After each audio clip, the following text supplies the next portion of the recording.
I love Fox Business Network because their audience is Wall Street. Their audience is the wealthy.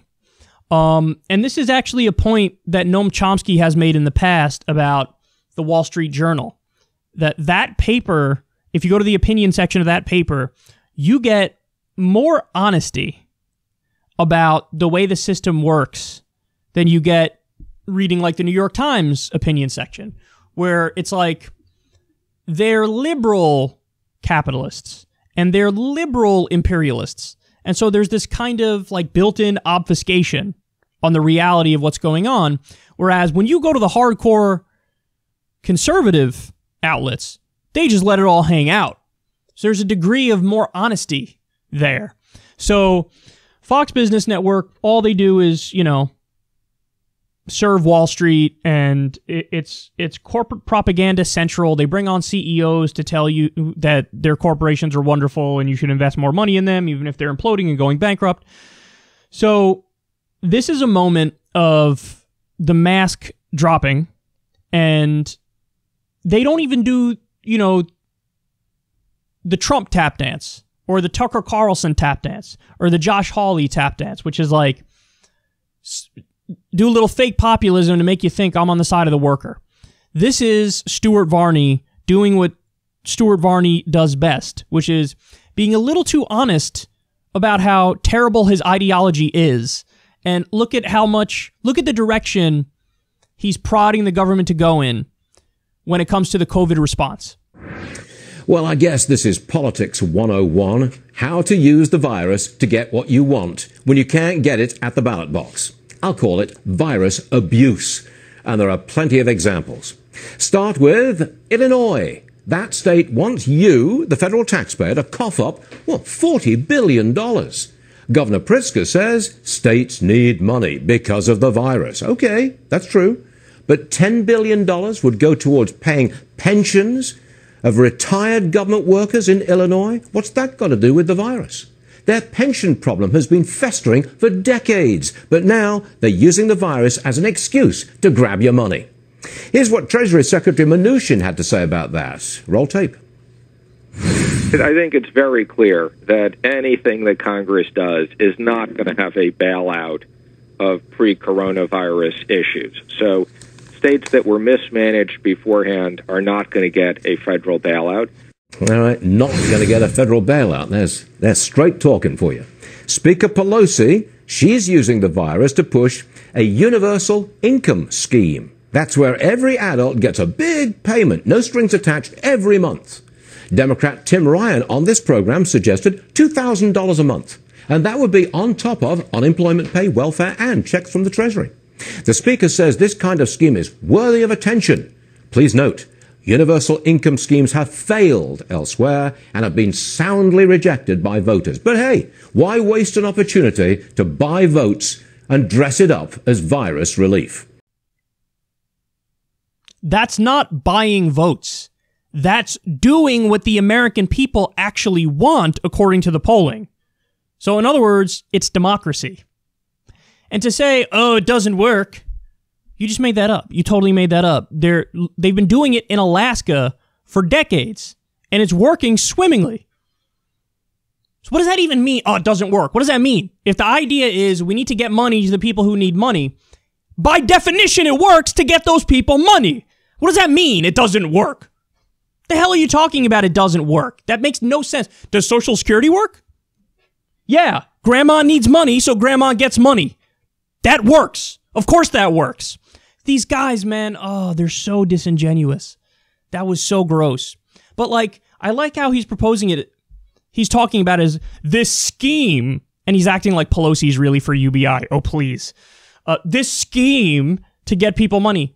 Dude, I don't know if you noticed, we're in a pandemic, and 30 million people have lost their jobs.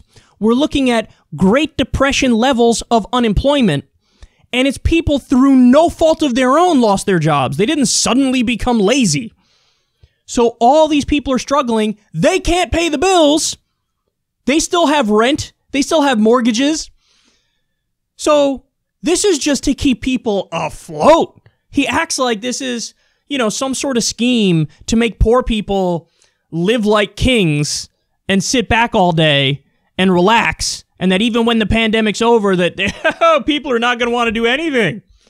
That's not true at all. This is the bare minimum we could do to help people in a pandemic where, imagine the crisis. The fact that we don't have a UBI. Guys, we're going to have such a gigantic crisis on our hands, man. We already have one, but it's going to get really, really bad.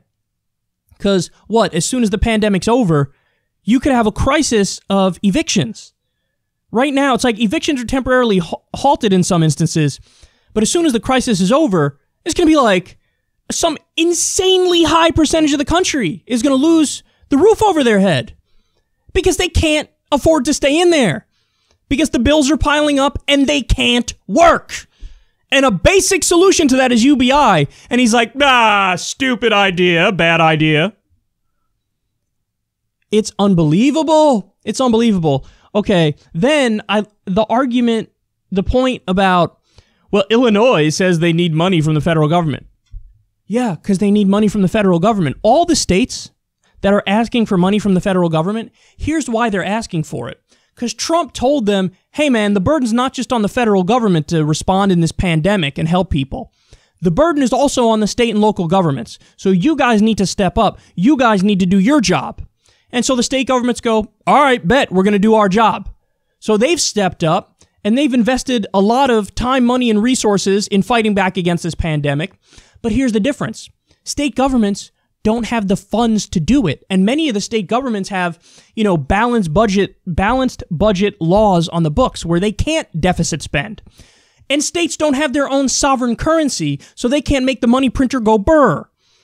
So they can't afford, they're responding to the crisis because they have to, but they can't afford to do it.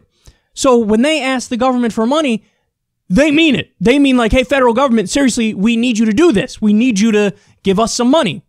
You're telling me we spent $5 trillion the federal government has so far. $5 trillion on COVID bailouts. And you got all these states still haven't gotten money and are in desperate need of money. So where'd that money go, guys? Where'd that money go? Where'd it go? Which gets me to the main point. That money went to corporations. That money went to executives and the owner class. That money went to corporate America looting the treasury. That money went to the cruise line industry. That money went to Boeing.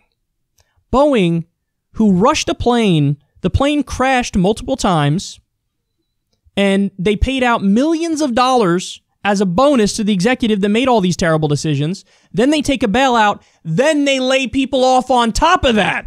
They just take a bailout, and then they go, we can't afford these people, and they lay people off. So where'd that money go, Stuart Varney? It went to your friends. It went to your executive and owner friends. It went into the pocket of the elites. That's where that money went. And it's funny because I didn't hear him say a goddamn word about pull yourself up by your bootstraps, no bailouts. He didn't say a word about that when the crisis hit, did he? When we were passing the bailouts for the corporations. He didn't say anything against that. What happened? You sound like you're Mr. Tough Guy. I'm principled against big government and against bailouts. No, you were for those bailouts. You were for those bailouts. Why? Because Stuart Varney is a corporate socialist. He's totally in favor of socialism, just not for regular people, not for working people. That's why he's against UBI. That's why he wants to cut the pensions. But he's totally fine with socialism for the rich. He's totally fine with companies being fundamentally incapable of failing. Privatize the profits, socialize the losses. No matter what, the hierarchy stays as it is. That's what he's in favor of. So ironically, when he says, this is politics 101, they're exploiting the virus to get what they want. They're trying to get your money. No. That's what you and your friends have done. That's what Wall Street has done. That's what the financial institutions have done. That's what multinational corporations have done. They've been looting the treasury. That's not what working people have done. That's not what the states have done. They're just trying to get by. They're just trying to get by. So this was the great fleecing. maybe the worst fleecing of all time in this country. These, COVID bailouts gave absolute minimum crumbs to people. Bare minimum crumbs as all the money goes to the wealthy. That's what happened. And instead of Stuart Varney being outraged at the money going to the wealthy, he's berating the states and berating working people for daring to want crumbs like a universal basic income, daring to want a little bit more like universal basic income or to make sure their pensions are protected. It's incredible. It's incredible. He flips everything. It's outrageous that anybody would want some money to pay the bills that are piling up. It's outrageous that they want their pension to be intact. But it was not outrageous when you gave trillions of dollars to Steve Mnuchin, the Treasury Secretary, at his discretion with no oversight to give it to whatever corporations he wants. You think that former Goldman Sachs lackey is going to hand it out to people who really need it? No. We've already seen the numbers. Only 6% of the small businesses that tried to get from JP Morgan some of that bailout money, that small business bailout money, got it. 6%. You know who got all the money? It was their wealthiest clients. That's who got all the money. This is what we're talking about. The great fleecing of America. And he's trying to flip it like it's the poor and the working class. He's trying to flip it like it's the states that are in desperate need of support, that they're the problem here. No, Stuart. The problem is your friends.